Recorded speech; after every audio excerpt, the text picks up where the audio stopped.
Hello, I'm Severin Suzuki speaking for ECHO, the Environmental Children's Organization. We're a group of 12 and 13-year-olds trying to make a difference. Vanessa Suddy, Morgan Geisler, Michelle Quaig, and me. We've raised all the money to come here ourselves, to come 5,000 miles to tell you adults you must change your ways.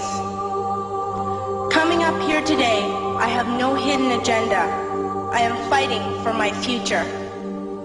Losing my future is not like losing an election or a few points on the stock market. I am here to speak for all generations to come.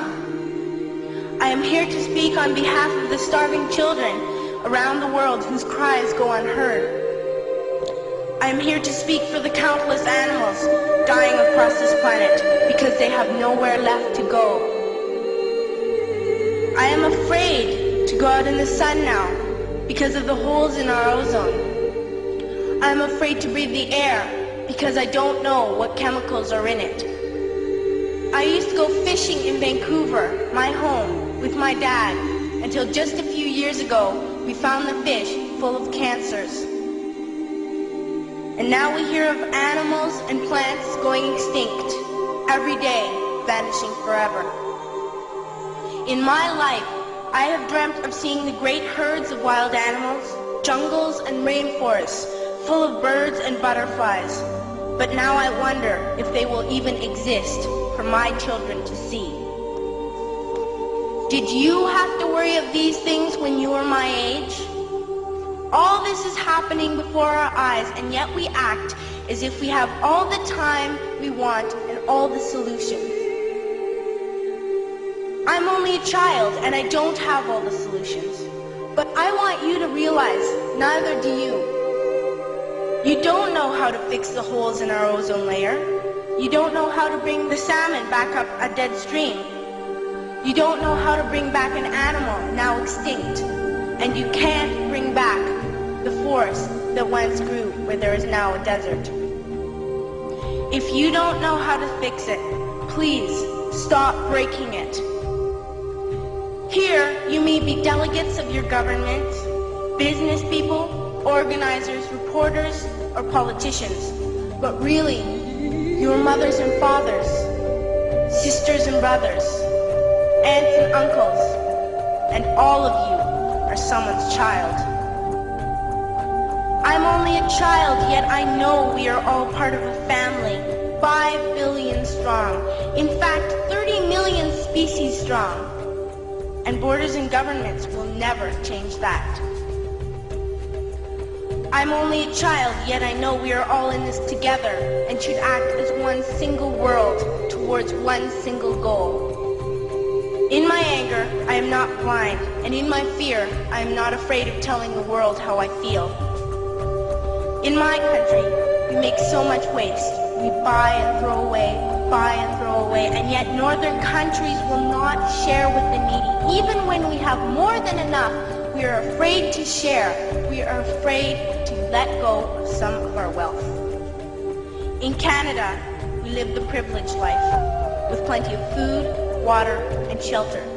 We have watches, bicycles, computers, and television sets. The list could go on for 2 days. 2 days ago, here in Brazil, we were shocked when we spent time with some children living on the streets. This is what one child told us. I wish I was rich. And if I were, I would give all the street children food, clothes, medicines, shelter, and love and affection.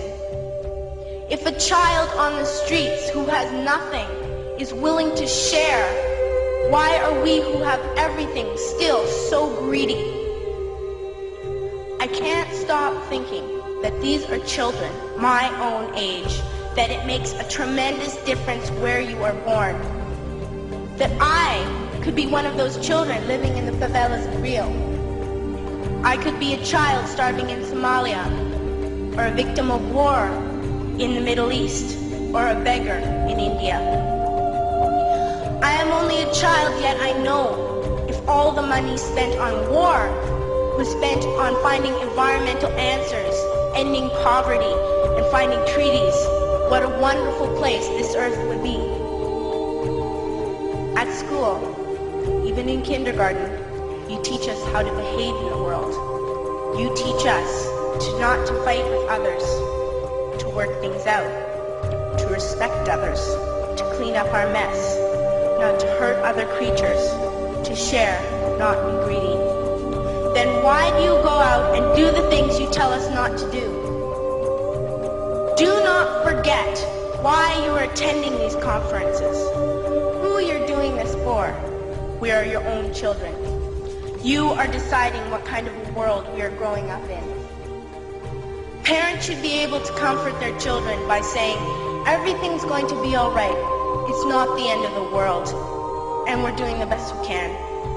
But I don't think you can say that to us anymore. Are we even on your list of priorities? My dad always says, you are what you do, not what you say. Well, what you do makes me cry at night. You grown-ups say you love us, but I challenge you, please, make your actions reflect your words. Thank you.